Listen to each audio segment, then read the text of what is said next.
The Fifth Season by N.K. Jemisin is a fantasy novel. It wasn't really on my list, but I borrowed the whole trilogy from a friend, so I figure it's worth it if she's willing to let me borrow them all. This movie is a sci-fi dystopian fantasy that won the Hugo Award, and every sequel has also won the Hugo Award 3 times in a row. So this movie does have a pretty big reputation. So the Fifth Season kind of is a type of book that just doesn't hold your hand. It literally shoves you into this world immediately without giving you much bearing, and some people might not be into that. So I was kind of confused the first like 50 pages, and I didn't really get into this book until about 150. 150 pages in, the story sort of starts to shape up and you sort of get to follow the different perspectives. So this book takes place in the Stillness. It is a large continent divided by north and south, really, and it follows the perspectives of 3 different characters. The first one is Esun. She is a wife who discovers that her son was killed by her husband, so now she must track down the husband and her only remaining daughter. Then we also have another character. Her name is Damaya. She is a young girl whose family doesn't like her because she's an Orogene. Orogenes are characters in this book who have specific powers relating to the earth. They basically can like use the kinetic energy from the earth to like move mountains, cause earthquakes, do terrible things, freeze things, and they're very feared, so they're subjugated. And in the Damaya's story is about her being given to a guardian Shafa, and he sort of explains, you know, his basic, you know, role to be her guardian to make sure she falls in line, and introduces the tough aspects of basically subjugation, child abuse, you know, really harsh themes. Slavery goes in there too. There's a lot of harsh themes in this book. It doesn't shy away. It's a very adult nature of the book. And then the third character they also introduce is Cyanite. She is a Orogene who's grown up. She's living at the Fulcrum, and she's got 4 rings, meaning that you can go as high as 10, I guess, or more. But basically, she wants to sort of rise to the ranks and be a good Orogene for the Fulcrum. The Fulcrum is the place that, you know, houses all of them and the guardians. So Cyanite's on a mission with a 10-ringer to go and do something. However, they discover a startling secret in a small town. So the book explores 3 different characters, and sort of you get 3 different kinds of world building because you got 3 different characters. When you follow Essen, you're following like the rural sort of nature of the continents, living in communities, becoming and belonging. Cyanite follows, you know, order at the Fulcrum, and then, you know, what it's like to go to another place and another section, you know, of a coaster town. And then the story with Damaya is basically telling you, you know, what it's like to grow up in the Fulcrum. So you get a little bit of everything in this book. And this book has so much going for it. There's a lot of rich themes. I can see why it won its like awards. If I had anything I didn't like about the book, it'd have to be that I didn't like the Guardians. They're not really explained. They're explained a little bit, but not enough for me. And I just felt they're really overpowered. I just didn't like that. But overall, you know, the Fifth Season is a really strong narrative voice, really eloquent prose, really harsh emotional beats, amazing climax, and it's definitely blew me away. So I definitely recommend the Fifth Season, and I'm currently reading the 2nd book right now, so that'll be the next book review. The Obelisk Gate by N.K. Jemisin is the sequel to the Fifth Season. It is the 2nd book in the Broken Earth trilogy. So this book also takes on the same formula. It follows 3 different characters. This time around, we're following Essen, who has now found a new sort of community called Castrima, a unique one in which Stills and Orogenes can live together. And we're also following her daughter Nasun, since we didn't really find out what happened to her in the 1st book. And then we also follow Shafa, who has something happen to him. So this book is a little bit different from the first one. I noticed that it does have like big events happening, and there's a little bit more world building in terms of another species, interesting enough.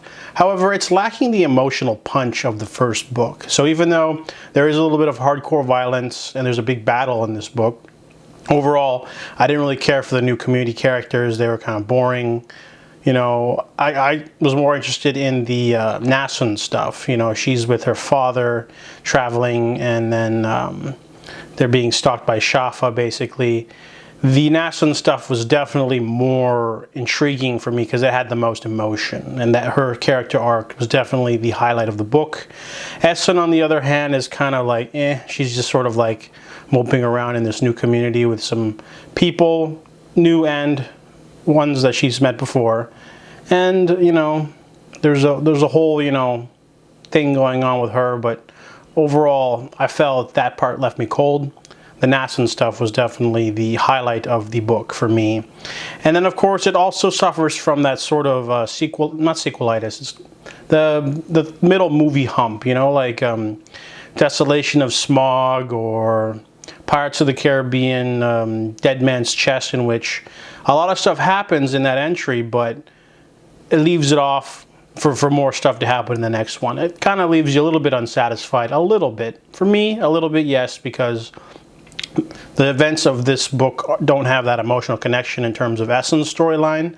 Maybe for some of the others, but overall, it's a solid sequel to the 5th season, but it definitely lacks that emotional, you know, part. So that's what I feel about that. The Stone Sky by N.K. Jemisin is the 3rd and final entry in the Broken Earth trilogy. This book follows the same formula as the first 2 books. In fact, it sort of follows the same formula a little bit too much. I noticed that this book is the same length as the other 2, exactly around 400 pages, follows 3 different perspectives interweaving into one final story. And that's not, you know, a bad thing, but it felt predictable. Not predictable. Yeah, actually it was. It was a little bit predictable. This book had an ending, and I kind of guessed it, obviously, because, you know, they're going down to one logical conclusion, and there's nothing that sort of makes you go, oh, you know what I mean? The first book had that really strong emotional punch because you weren't really sure what was going on. The second book kind of feels like a placeholder book that's sort of setting up this final book. So this final book explores Essen finally going to her final task of capturing the moon. And then we also explore Nasun, her daughter, who has the exact opposite goal. And then we explore a sort of small group of characters before the events of this world. There's huge flashbacks that sort of set up something else. There is a little bit of world building in this century for the Stone Eaters and some older technology. I felt like the 3rd storyline involving the flashbacks of the other civilization were kind of boring. And there's many chapters. There's like 4 to 6 or 7, and that kind of like killed the pacing of the book for me. If I had to pick something that would be the best part of the book, I would say the finale is pretty interesting. And overall, yeah, I'd have to say that, you know, the book has a pretty predictable ending. It doesn't try to surprise you. It doesn't really have any oh shit moments. It just sort of happens, and it comes to, you know, an ending you'd expect. So overall, if I had to rank all 3 books, I rank them in order, to be honest. The first book is amazing. The second book's okay. The third book's okay.